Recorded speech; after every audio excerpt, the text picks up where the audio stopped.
All Blacks versus Springboks, guys. Test 2, predictions and talking points. Look, guys, in this video, firstly, I'm going to analyse both teams, the Springboks and the All Blacks, and talk about what I think they'll probably focus on in the next week before the big game.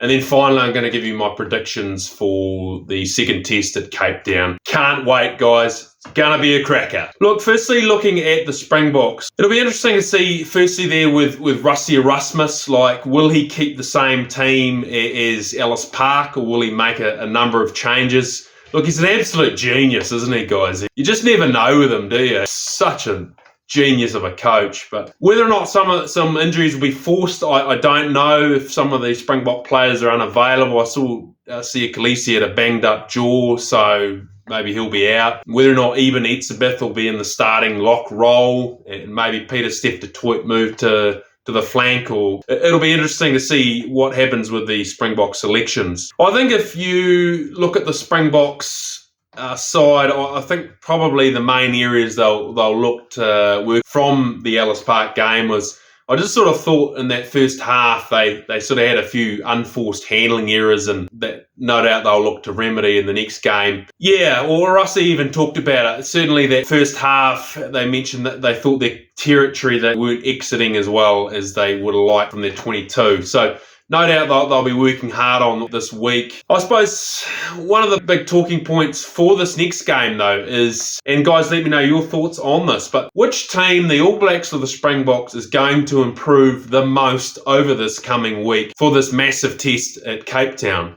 Look, we all know, 1 week in Test rugby is huge, right? You know, you might, a couple of areas you don't do so well in, you turn that around in 1 week, a completely different Test match side. So which team is going to improve and be better in a week's time? Obviously, the Springboks with a number of players coming back. Will that make them significantly better than they were at Ellis Park? You know, I'm sure they're going to train the house down in anticipation of a big game as well. But you look at the All Blacks, and firstly, I think the All Blacks probably with their selections in this coming week, I thought their starting lineup actually played reasonably well. So I'm not actually anticipating that many changes by Razor there to the All Blacks starting lineup. The question, and guys, let me know your thoughts on this, but my question marks are with the All Blacks bench. Look, particularly you ask questions around Samapeni Finau, Ofatunga Fasi. You know, will they be included in the Cape Town? So that'll be interesting, some of the selection dilemmas for Razor Ray. I think there's a number of areas that the All Blacks will definitely look to work on from that game. The first being, I just sort of felt that they knew the physicality was coming, but couldn't match Springboks in Ellis Park, could they, physically? So, but again, I suppose a lot of the All Blacks, they haven't faced Springbok beast with that physicality, you know, the world champions at that level.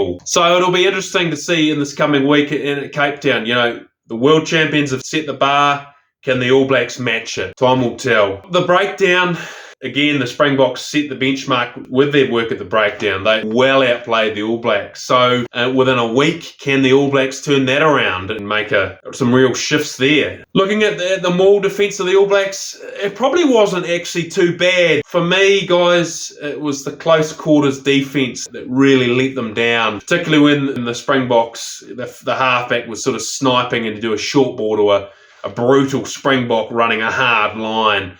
And then they'd pick and go by Peter Steph du Toit or another forward. Particularly that close quarter defence was a real challenge area for the All Blacks. So no doubt they'll definitely be working on that. But again, some of their players, particularly Bowden, you know, so much experience and genuinely world-class player. But look, I think he'll be pretty disappointed after that Ellis Park with some of the unforced kicking errors that he made. So certainly some of the All Blacks will be looking to remedy a few of those errors for the Cape Town game in a week's time. But if the All Blacks makes particularly some changes to that work at the breakdown and some bit more physicality on defence and in the whole game, the All Blacks could be a completely different side, guys, couldn't they? So again, let me know your thoughts on some of these areas. Going back to my big question though, look, who can improve the most within the next week? Tough question to ask, but I suppose the other element you ask or you bring into play there is the psychology. The Springboks go into their changing shed pretty happy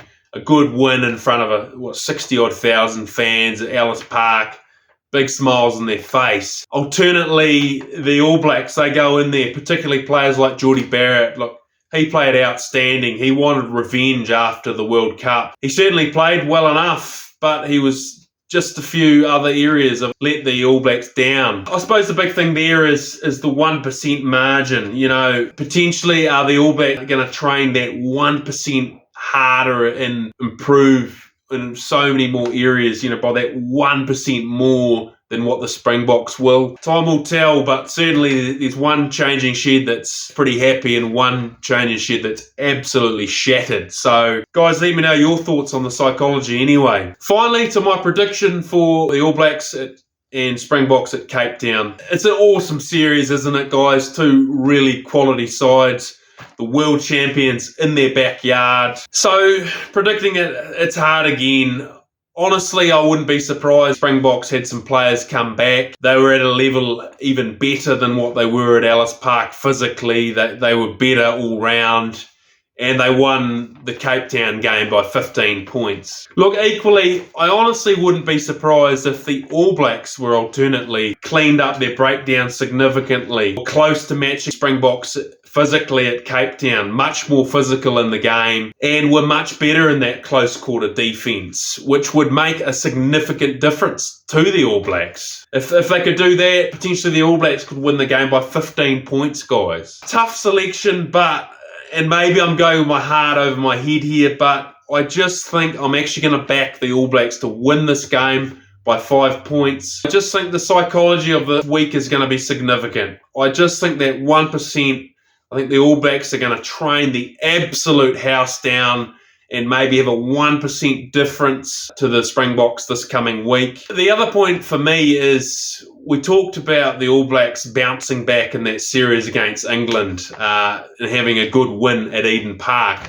Look, that didn't happen. But ultimately, I think that what I saw at Ellis Park was a different All Blacks side. They were playing with a lot more clarity. And so I think they are capable of winning Cape Town if they can make these changes required to win the match. So, guys, let me know your thoughts on the prediction.